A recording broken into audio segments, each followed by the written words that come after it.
Hello and welcome to Riders Block. I'm Rex Hoggard. He's Ryan Lavner, and this is the week of so many tournaments. The American Express starts on the PGA Tour, on the DP World Tour, formerly the European Tour. They have the Abu Dhabi Championship and so many other things to talk about. I welcome in Lav. Lav, how you feeling, pal? I'm feeling good. Did you redecorate your kitchen or are you on location? I did not. I'm on location. I'm in Palm Springs, and what you see behind me is half a kitchen and half of it's a very relaxing. I like that. Do you not like that? Do you not like? I mean, I'm gonna have a seizure looking at it, but sure, it's nice. All right, we're gonna start this week's episode with the American Express, where I am at. Who's gonna have a better week, Lav? Jon Rahm, world number one, or Patrick Cantlay?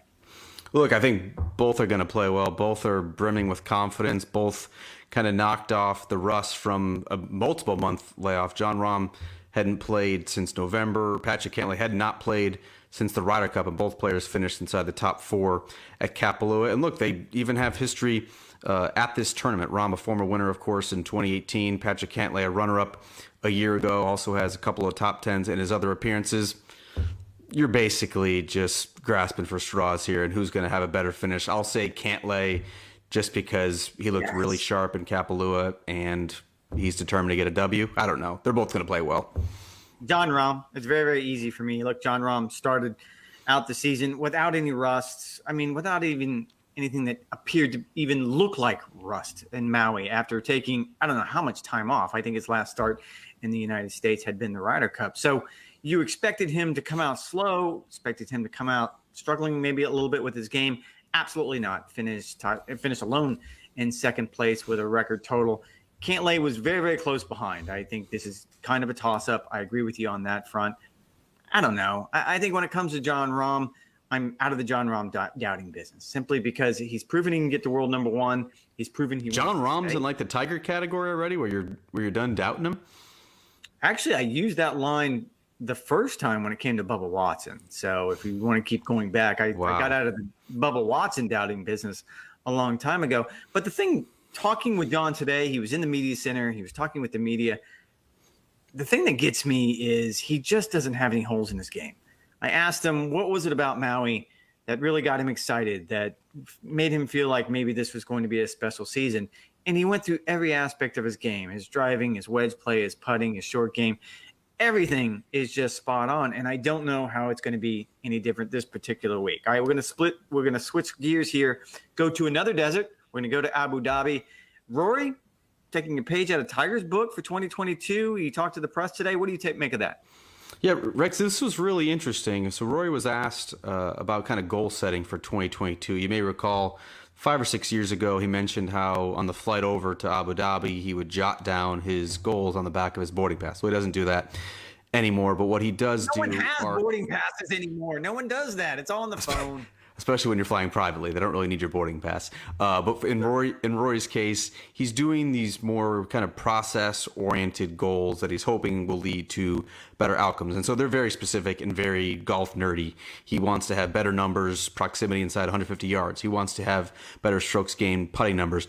But the really interesting one that I want to kind of nail down here, Rex, Rory wants to hit at least 60% of his fairways. And so I did a little deep dive on golfchannel.com that you guys can go read right now. Rory's only done that twice in his career where he has hit more than 60% of his fairways. Not coincidentally, that was in 2016 and 2019. 2016, that was the year that he won the FedEx Cup. 2019, won another FedEx Cup and was named PGA Tour Player of the Year. The reason why he's taking a page out of Tiger's book is because he said that Tiger was really a controlled, aggressive player. He kind of relied more on 3-woods and obviously the stingers and used his driver as a weapon on par 5s and really unleashed it there. To me, this is a dangerous philosophy for Rory.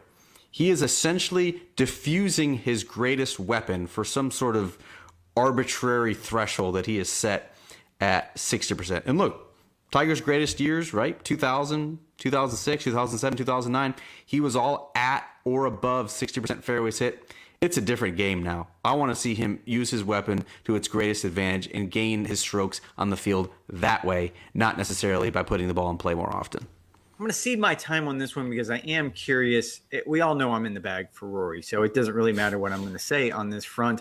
I guess what I would want to ask you is Rory overthinking things on this front? Rory always overthinks things. Sometimes he plays 9 times before the Masters. He plays 3 times before the Masters. Is he going to play the week before? Is he going to take time off? This is what Rory does. He clearly did research before he stumbled on this conclusion. So I'm not discounting the amount of time and effort that he put into it. But if you listen to Scott Fawcett, if he had Scott Fawcett in the writer's block right now, he would say send it. Send it all day long. Rory is gaining a shot on the field per round with his driver. Don't try and minimize that. Full send and make your shots up with that proximity to the field as he was talking about inside 150 yards.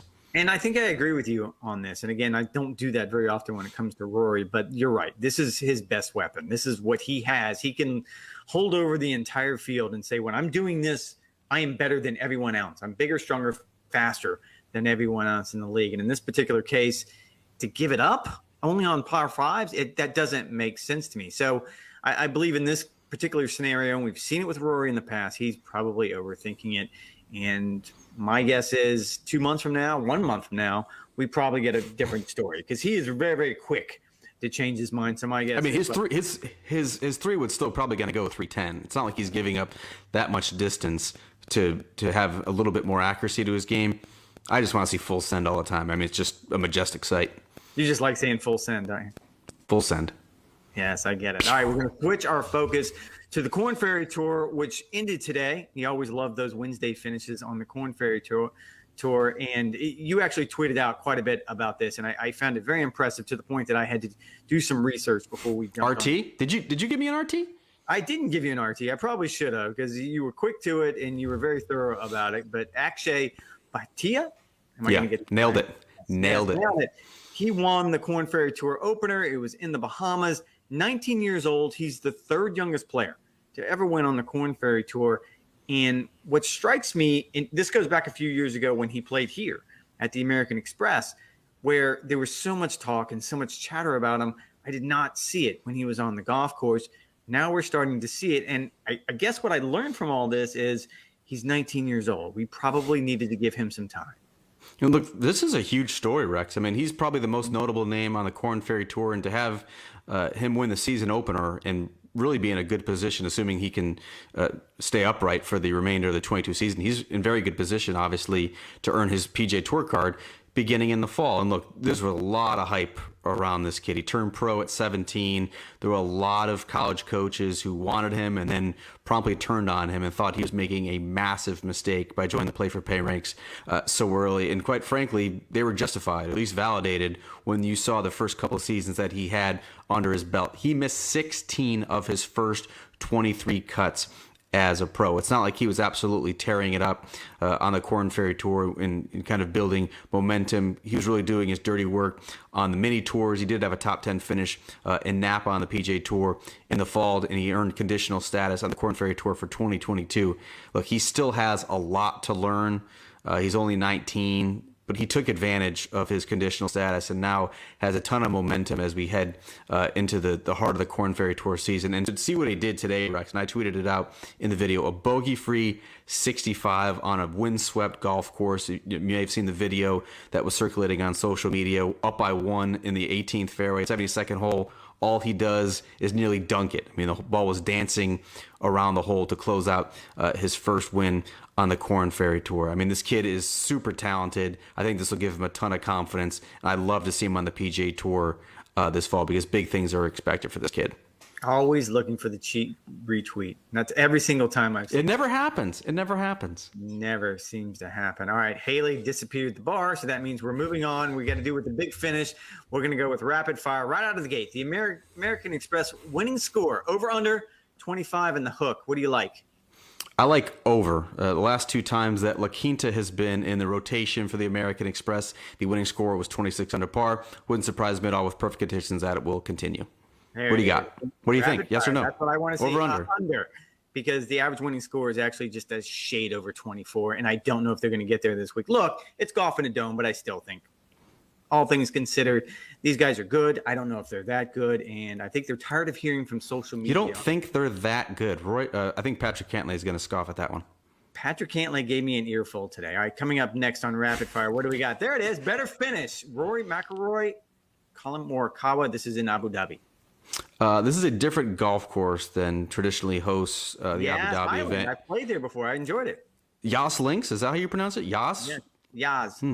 Very interesting. Rory just absolutely mopped up on the former golf course. He had like 9 top 5s without a win, which is just absolutely ridiculous. He always seems to come out of the gate strong. I'll take Rory over Colin this week to have a better finish. I did the math on that, and I kind of looked. You're absolutely right. I think he had 6 top 3 finishes to start his year in Abu Dhabi. With no wins. It's like impossible to do. It is impossible to do, and although somehow we find a way to criticize him for that. So I'm going to go with Rory as well on that. All right, we're finishing up with PGA Tour Champions Player of the Year predictions. This is so easy for me. What you got? I'm going with Jim Furyk. He's only 51 years old. Had 3 wins last season. That was more than the guy who won Champions Tour Player of the Year, which is Bernhard Langer. 18 top 10s and 26 starts. Bernhard's injured. Steve Strickard's injured. Jim Furyk, Player of the Year in 2022. This is a heart and head deal for me. My heart tells me I want it to be Phil Mickelson because I want to see him out on the Champions Tour. I want to see him doing very, very special things out there. He's not going to do it. I know, but my heart can ache for what the heart wants. If he plays 8 times, wins 4 of them, he's probably going to be Player of the Year. If he plays 8 times, he might win 8 times. I mean, we've seen this from him in his PGA Tour champion career. However, I'm going to go with the easy one. You're right. Bernhard Langer is injured, but no. I don't know how I'm going to vote against him. I'm going to go with Langer. You're taking Bernie still. At whatever he is, I believe he's 102 years old. I don't know. Roughly. I think that's approximate. But something. Kaz was right. I was wrong on that. We have one more rapid fire coming up, and this one is very, very interesting to me, and I'm not going to give you your time because this is why I wanted it. It's next international player to prove Lav wrong, and we all know that Lav has been pooping on the international team all season long. I had a meeting tonight with Trevor Immelman, the captain. A meeting? You had a meeting? That's right, because I'm part of the broadcast, and this is the only reason I wanted this in here, because Trevor told me I would be glad to join the podcast or a writer's block, but he's not going to do it if you're on. So there it is. You can pick who you want. Is he genuinely salty about this? Genuinely salty, and he's not happy with you at all. Not having it. Nah, wouldn't be the first time someone in golf was mad at me. The answer to your question, since you did ask, is going to be Sung Jae Im. Runaway winner at the Shriners in the fall, top 10 at Kapalua. He's well rested. Look at him. He won you last year. Come on, you don't like him? No, I like Sung Jae Im. 3 consecutive top 12s at this tournament. Sung Jae Im is going to be the next one to make me look like an idiot. How can you not see this coming? When I fire back when we're talking about topics, and I fire back with some inane question about the international team, how did you not see this coming? Yes, Trevor said he'd be glad to join, but only if you're not on. That'll do it. We can have like 5. We can have 5 guests on this thing. This thing's StreamYard. You can join us. That's fantastic. That'll do it for this writer's block. Check us out Sunday night or Monday morning. We'll be wrapping up what's happening at the American Express.